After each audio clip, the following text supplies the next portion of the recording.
Well, that was intense, Schmoedown Rockers. Well, at least Friday's match. Not entirely, or at least everything throughout that entire video length. That's not the usual promo for the live stuff. Which is nice, but you've seen it so many times, but whatever. Before we get to that, lots of words with that one. The Drew Grant debut up against Brenden the Kid Meyer. Of course, we started out with a nice little intro thing with a so-called pseudo sort of phone call conversation between him and Bibbs. Basically, it was mostly just there to prep us up for the match itself.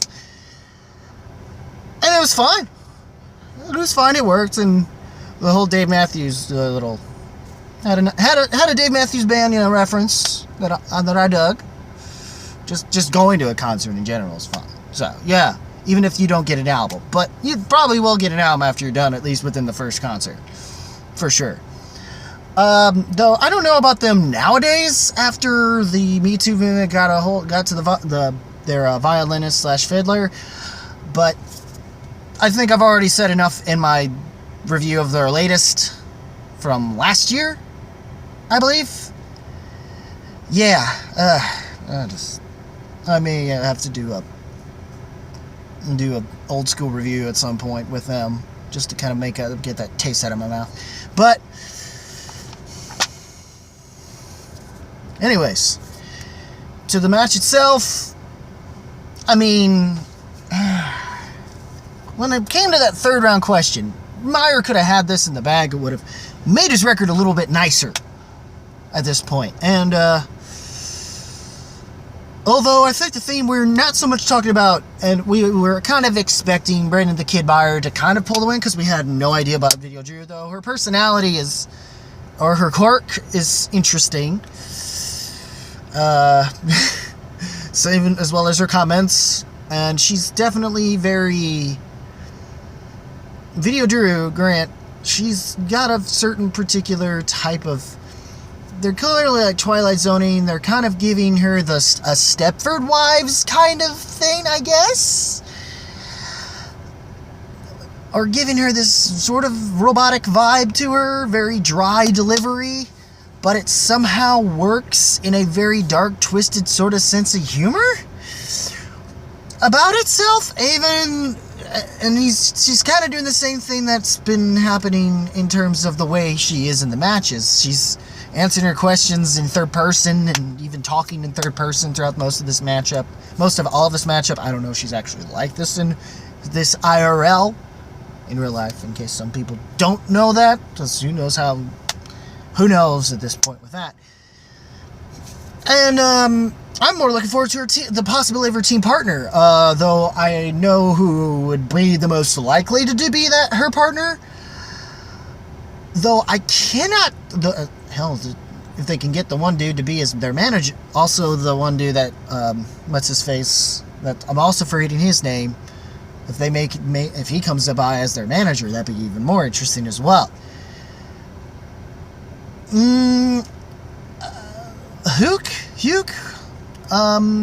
Huck? Something, it's a long name, and he's only been in a team match during Anarchy with Whitney Seibel. And they didn't even win, and that was like, on both ends, a pretty good then record-breaking matchup, and that was a round one, an Anarchy. And they just had the unfortunate fact of going up against someone who had just come off fresh from having been in a tag team title match, as well as someone who had also freshly been in a tag team, also freshly having been a tag team title champion at the time. And I wish that team still was going. To be honest, one of the few Anarchy teams that I will miss dearly. But I guess we have the family in his case. But yeah, that was that was just a tough match up in and of itself. I don't think anybody expected it to be necessarily that close, but yeah. So I could see him being a possibility of a partner. However, we also have what happened with Superhero News recently, so though I don't entirely expect either Sean Gerber or Sabina, last name I'm blanking on, Graves, thank you. Thank you, Brain, for finally kicking in at the right time. To be her partner? I mean, it's a possibility, but I don't really see that. I see Huck being the true possibility. And that's going to be another of the many teams we've already had in this year that's going to further stack things up and shake things up. Though it does make me wonder if maybe that is the team Emma's hinting at that will possibly be facing. If not, hopefully not in the case of as a dungeon head myself. Hopefully it's not, because I'm in the same position as another dungeon head. In the case of Time Machine were to happen to face Oyama and Zipper at this point, I'm gonna say Super Zip Prime time, pretty much.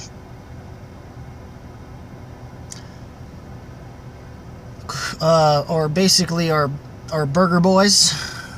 I don't know. Good Burger, Team Good Burger, who knows what that team name's going to be at this point for that team, and I wouldn't even know how to guess what Video Drew and that other guy's team name would be, though if it's like Twilight Zone or something, it would make absolute sense. I'd be fine with that. They both have that sort of quirky vibe to them. If it's that team, if not, Graves or Gerber possibly, or who else? There was another possibility scenario I thought of, and I mentioned it in a comment section for D2A's reaction. So check that out there for extra reference. But yeah, other than that, not much to be said. I guess there was I thought there was a post-credit scene, but I don't remember if there was. And if I was, fuck. Forgive me if I have forgotten. Damn it. I guess there wasn't, because I don't remember there actually being one. So that's, I think, the bigger bummer of it all. Other than that, but the thing that's the bigger deal, and I don't know what's happening with the Brenden Meyer situation with Bibbs. I think a lot of people are expecting it to lead to a number one contender match. Some people are saying a possible faction, which I wouldn't really see coming, though I would be slightly more interested in. But other than that, the team match. Before we even get to that, speaking of Dungeon Heads, yeah, boy, they're really heating up Collision even more, and this matchup definitely does so even more.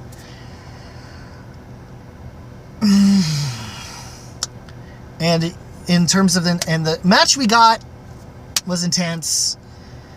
It broke, probably the second best match we've gotten this year, outside of what happened at earlier this year's Throwdown. And apparently in November they're going to be doing another one, by the way, in case you guys didn't already hear the news at this point. So, other than the Throwdown, which was of course the AG Championship match that Rachel, once again, Rachel's involved in another big ass match this year, intense match this year. Even though apparently neither team was on their A game, and they brought this level of intensity into the match, says something. And though the fact of Odd Couples winning just shows how this team, how much of this is truly stacked. And of course, Jeff Snyder basically proving, if you're going to try to even come remotely close to a Patriots record, not if I have anything to say about it. And yeah, apparently that's kind of what happened. Just because, mostly because I got lucky and were able to answer their 5-pointer.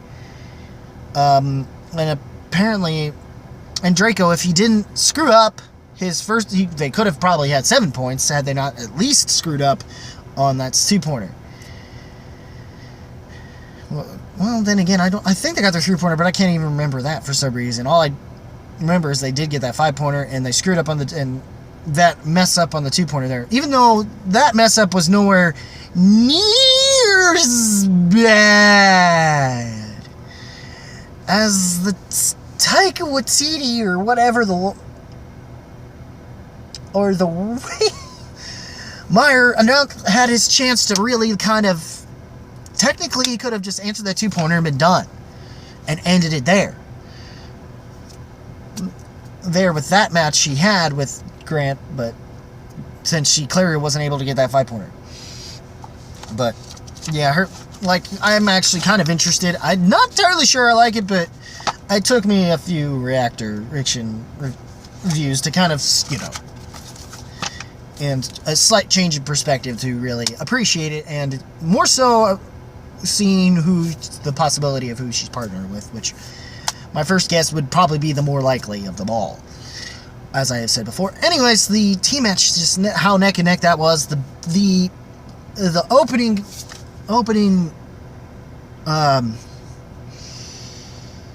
I'm forgetting how to say this right. The opening clip we had, and that promo was for just to further prep us up for Collision, if not this team match in and of itself, and the results of what that's leading to, which is, of course, unfortunately, Shirewolves wasn't able to pull out and have their first loss.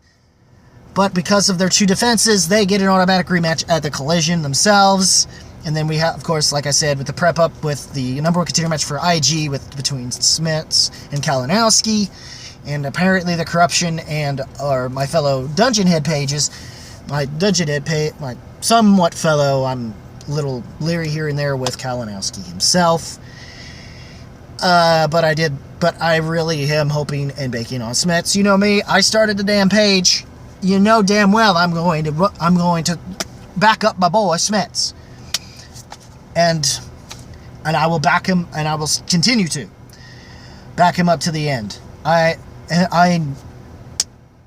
am Dungeon Head material, as far as I am concerned. And plus, I may also need to be posting another burger thing I missed out on doing so Sunday because I was busy. This weekend I got to see 2 films, and I'm going to get to talking about those later, probably tomorrow. This upload, if it's anything longer like last week's, it's going to take a long fucking time. So, before I get to that part, and then the match itself, was that intense. Aside from, maybe ending round 3, where both of them missed their questions, but the Shirewolves just got lucky and didn't bet 2 points, only bet 2 instead of 3 points, like what happened with Odd Couple, and they were able to at least be a point ahead, but it didn't matter because by the 4th round, somehow, despite the one little mess up from the buzzer, in that buzzer round with Andreyko, Snyder, I guess, between him or Snyder, was able to find a way to, and whatever other questions Shirewolves were able to answer, they were able to still leave us with a tie game, though we didn't exactly get what I would have liked to have gotten, like what we had with the Cushing-Kalinowski match for IG.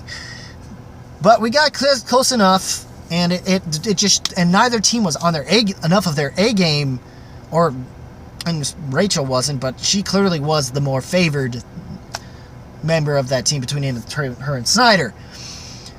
Wolf's, the 2 of them just weren't able to answer that last one, because I couldn't even remember it. I've seen El Dorado, I don't know how many times, when I was younger. I haven't in a while, so I wouldn't have even been able to answer that, so I don't blame you guys. Blame you girls. Or ladies, I should say. But overall, that's interesting. And then, of course, because of this post-credit scene following up what happened even at the live event and this matchup, her basically bragging an intense little thing between the only thing that's probably giving us any real reason for why, and most people will even bother to believe he's face, is because of the way Roxy's been treating her through these promos ever since the slap. And even if she hasn't been physically slapping, verbally she has been. Very much so. And Ben, I think, has been, despite what I felt about the live, like I had said about the live event, slightly changed my mind a little bit on it, but not by much on that. After that, he's picked up and managed to actually make himself somewhat believable. Even though as an Action Army brat myself, I believe in the hearts of hearts that the action will somehow find a way back together. I don't know if by the end of this, or at least in the Action Army faction, or Action Faction will be a thing. For sure. By Spectacular, possibly. If I'm wrong, I'm wrong, and that's fine, but I wouldn't be surprised if it is a possibility from him. So, and those two matches are already good. Apparently there's a Manager Bowl, so I'm guessing what the hell are you going to do to fill in? I guess we're going to have Commissioner Bowl for if we're going to start having Manager Bowls for the Collision. Then I guess we're going to wind up having Commissioner Bowls, I guess, as a permanent thing now, I guess, for the Spectacular? I don't know. Or maybe we'll get another Manager Bowl. I don't know what we're going to do about that, but I guess that's one of the matches. I don't know what the other match is, and I guess it might be a teams. I don't know. Apparently, I don't think we're getting a singles title match, because the main event's a tag team match. So, and between that and, well, I'd say a co-headliner between that and the Smets and Kalinowski match, as far as I'm concerned. But, yeah. Oh, and by the way, getting a new hat. It's coming soon. Hey. So you won't have to see my semi-bald ass head for a while. Hopefully for too long. And apparently Family versus Ink in the Brain. Family more likely is going to win. Not expecting Ink in the Brain to pull it upset. As much as I hate to say that, given Silver Strini herself is a founding dungeon head. So I want to support you, girl. Facts are facts. And it's Drew motherfucking McWeeny here you're dealing with. Just him alone is enough. You could have had him in a handicap match and you'd been fucked. Partially makes me say no wonder you were the one person that I'm guessing was the one that apparently was asking. I'm guessing you're trying to go and intergeeked him. Apparently, I guess. And had wound up taking advice from Smets, it seems, according to what I've heard from Collider Live. Understandable. I mean, you're also a fellow Dungeon Head and founding Dungeon Head. Why wouldn't you? Why wouldn't he, be willing to pass something along? Though, I'm hoping Roxy didn't hear exactly what it was that was the secrets. Even though I know Christian obviously does, and as part as chairman, he's willing to keep his zipper shut about that for sure. So, and good on you, man. And thank you for finally accepting the administration from whoever one of us gave you that of the many that administrators that helped you out with that. Just to kind of clarify that for people who in the trivia dungeon who've been asking about that. And yeah, I'd say neither team was on any game, but it was nice to see Draco finally have his belt. Shirewolves are probably going to get it back, but I'm not even sure after this match. I'm not even sure of that anymore. At this point, I'm almost expecting this next match to be just as intense, and if not as good as this, and I hope neither team lets me down on that. So, other than that, that is it, guys. What did you think? Leave a comment below, let me know. As always, guys, keep it random, keep it real, keep it rockin'. Hold on. Wait. No? Okay, never mind. We're starting that over? Keep it random, keep it real, keep it rockin'. If you smell what the movie trivia Schmoedown and Schmoedown rocks.